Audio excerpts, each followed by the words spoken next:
Leftist activism on TV is dying. First, Stephen Colbert canceled. Now insiders are saying SNL is next. Welcome back to the JP Reacts channel, my freedom-loving friend. This is where we call out lies, hypocrisy, corruption, and help spread the light of truth and freedom because truth conquers.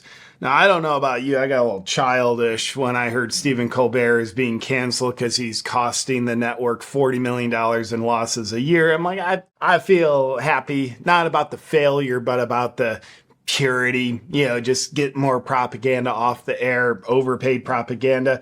And now an insider is saying allegedly Saturday Night Live is going to be canceled. There's reports that it loses, NBC, $100 million a year. We'll get to the reports and what they say in just a second. You can see SNL faces uncertain future. Insider claims end is near. But first, I'm always curious, how the hell did this thing live so long? I mean, if you remember Saturday Night Live, icons came from it. Eddie Murphy, Will Ferrell, think what you want about his politics, but he was funny. And now you look at Saturday Night Live and say, it's just activism. So when people ask why you support Donald Trump, you just tell them. He's going to take our economy from here to here. There's no comedy on it. And also, to the comedians on there, I think probably a lot of them are funny. They're just not in an environment where they can be funny. They're on a propaganda network, so they're saying, let's do activism. So it's like if you might as well have Greta Thunberg on there as a comedian. Just come do activism. We need you to bash Trump, bash Joe Rogan when he starts having too much influence. So obviously Saturday Night Live, it's been dying for so long. I think, the proof of that, amongst other components of it, they hired Shane Gillis, I think back in 2018, then fired him after a couple days because you said something 3 years ago, which was funny. They're like, we can't have funny on here. We can't allow comedians to actually be funny. You had a track record of saying something funny. It's politically incorrect. Therefore, it was funny.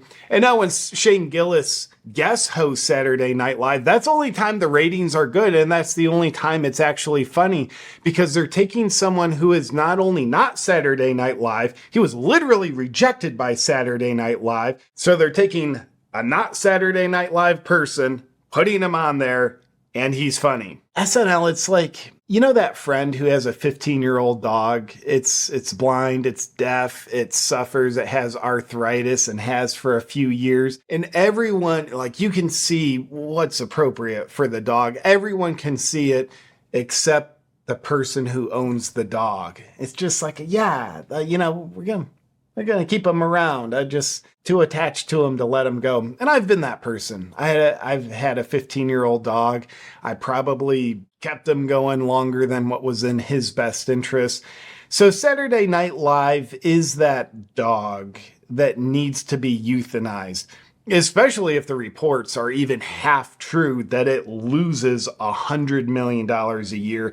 Now on that, what's shocking is how do you spend $100 million a year? We're going to take a look at some of that info. I've got a guy that says, well, how do you potentially lose $100 million a year? And it's pretty easy when you see this. It translates to over $100 million in production costs per season across 22 to 23 episodes at a cost of approximately $4 million an episode. And I think, how do you make something that expensive to produce? How do you do it? Live weekly format. Each episode requires original sets, costumes, often 80 plus wigs and 150 costumes, rehearsals, deliveries within an extremely tight schedule. Large production crew. Now we're escalating the costs. Over 300 people appear in the end credits. Compare that to late night talk shows, which hire around 60 people. You probably only need 3, if I'm being honest. High talent costs. Salaries for cast members, writers, and backstage crew are significant. For example, long tenured cast members like Kenan Thompson reportedly earn $25,000 per episode. Now, the talent costs, they shocked me when I saw how low they are. They burned through $100 million on mostly not paying the talent. which might be like if you allow talented writers and comedians to just do their job instead of do activism, which is not within the realm of comedy, you're probably going to have a much better product, can sell higher advertising against it. You're just going to be doing better. Now, mind you, these talents, these are people paid to be on Saturday Night Live, a once iconic show. Some people pretend it's still iconic, but it's just living off its glory years in the past. It's like you hear a guy who's like 60 out of shape. He's 300 pounds sitting there drinking a beer. He's like, you know, when I was 18, I bench press 300 pounds. It's like, well, now you weigh 300 pounds and you can probably bench press 100. Just like that, SNL's trying to live off its glory years. But nonetheless, here's how little the comedians are paid. First year hires, they earn $3,000 an episode, which comes out to $54,000 to $60,000, $66,000 a year for on-air talent of a major show. That is shockingly low. Second year talent, they earn between $4,000 and $8,000, or $84,000 to $168,000. So starting to be look respectable salary-wise, but when it's like, well, this is a major TV show, these people are paid shockingly little. Fourth year talent, they're estimated to earn $7,000 an episode rather than $4,000 to $8,000, $147,000 yearly salary. Fifth year and beyond, they earn $15,000 per episode, which gives them about $315,000. I'll tell you something that will shock you in a second. And then top tier veterans earn up to $25,000 an episode, or a little over $500,000 a year, or long tenured comedians, which I think they only have somewhere between 1 and 3, Kenan Thompson being one of them. They earn an estimated $95,000 an episode, which brings their annual salary to $2 to $3 million a year. That's something that I would actually expect for a show like this, but it ain't what it once was. This is not a pay structure, nor is it a powerhouse, just exposure structure like it once was that will attract top-level talent. We'll get back to the video in just a second, but first, I want to tell you about Bon Charge's infrared sauna blanket. Because we're living in a new paradigm of health, where now even the common person has woken up and realized nobody's healthy by accident anymore. 73% of people are overweight and obese. We have 77% of young people unfit for military service. 6 out of 10 kids have a chronic disease. And it's not just disease you need to be aware of. It's the reduced quality of life, reduced energy that you have every day when you're not healthy. That's why I absolutely love my infrared sauna blanket. You can burn up to 600 calories in one session, flush out toxins. It's an excellent way to reduce stress, and I always sleep better. And I always keep in mind the study out of Finland that shows regular sauna use equals a 40% reduction in all-cause mortality. The infrared sauna blanket is the most convenient, affordable sauna system on the market. It's powerful, heats up quickly, cleans up quickly. I love mine. If you want to take responsibility for your health and how you feel and function on a daily basis, go to boncharge.com/JPReacts and check out the infrared sauna blanket. Be sure to use the discount code JPReacts for 15% off. And for even more savings, you should know all Bon Charge products are HSA, FSA eligible, offering you up to a 40% tax savings. That's boncharge.com/JPReacts. Now back to the video. Any top level talent they have, they're attracted to the ethos of Saturday Night Live. That's true for its past. I think completely just dying 15-year-old dog right now. Because look at these numbers. A good touring comedian is easily going to earn over $315,000 a year. And that's someone, Saturday Night Live, you're going to have to work for 5 years to get up to that level. But here's what's interesting. Remember Shane Gillis? Boy, Saturday Night Live shot themselves in the foot, as they do so often with so many things. And it was the greatest gift to Shane Gillis. Now, when he's touring, he's doing shows for arenas. Like, we're talking 8 to 15 to 20,000 people in an arena to see his stand-up show.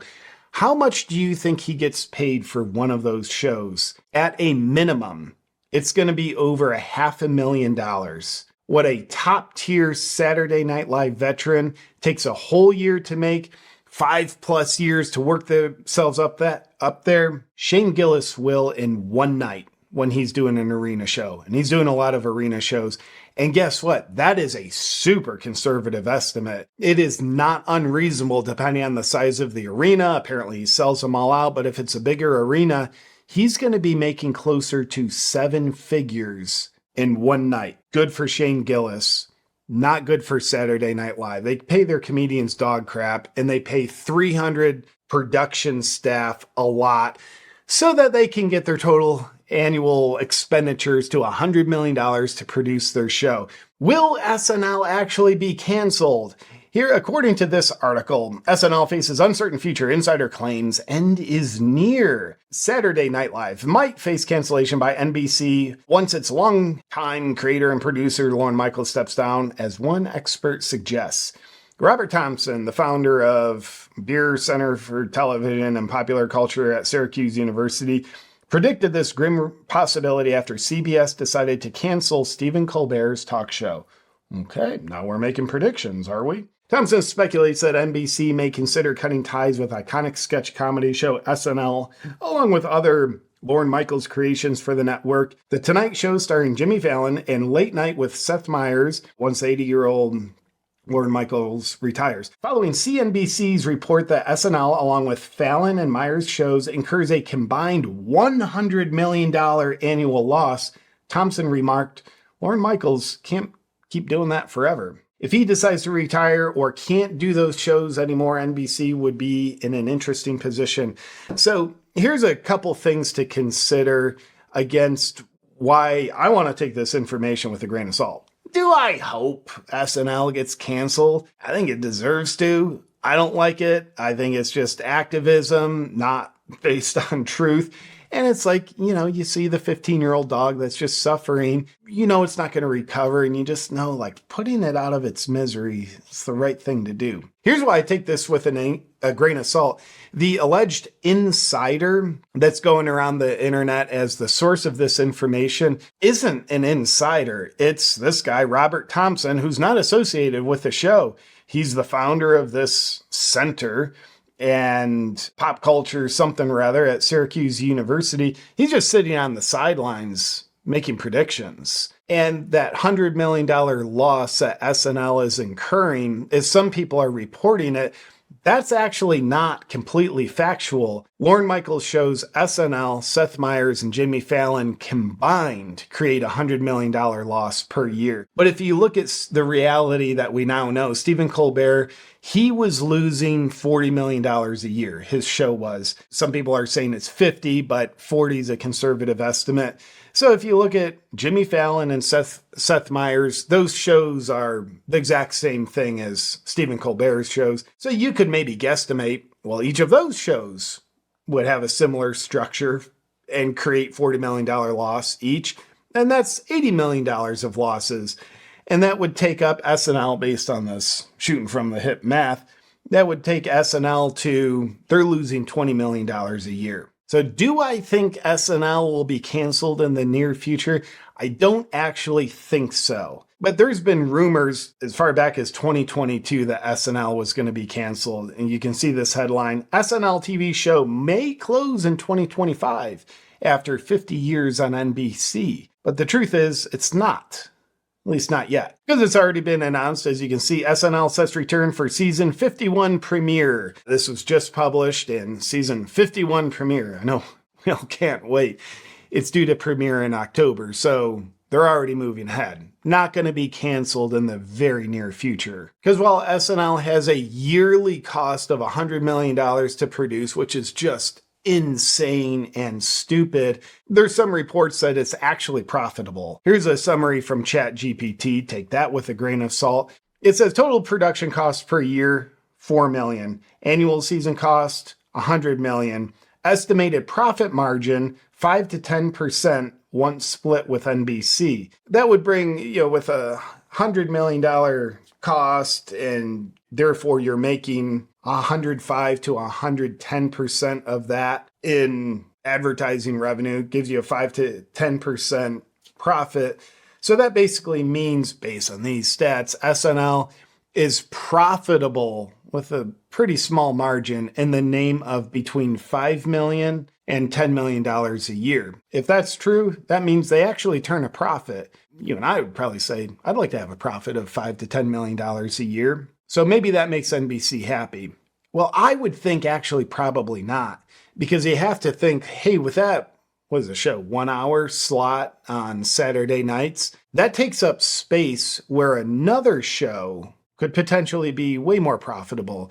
Let's say you have a show that has a production cost that is much more reasonable. Let's say it's a production cost of $25 million. And even if it only brings in half the gross revenue of Saturday Night Live, that's still over $25 million in profit. So that time slot, I think, is something that NBC would look at and say, do we want to keep this valuable time slot and only earn $5 to $10 million off of it? So with that, I would absolutely have to think NBC is having talks of canceling Saturday Night Live, let alone the reports that could be true that it actually loses massive money.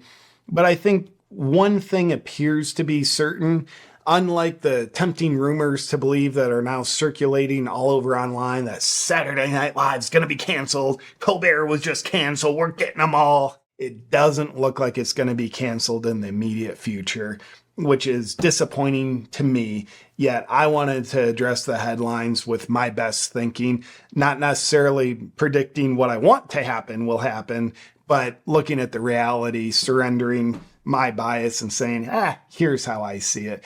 But let me know what you think. Does SNL deserve to live? Is it a 15-year-old dog that should have its life prolonged, even though it's just a suffering, degenerate wasteland? Or would you keep it around? Let me know your thoughts, and I will see you on our next video. But until then, stay free.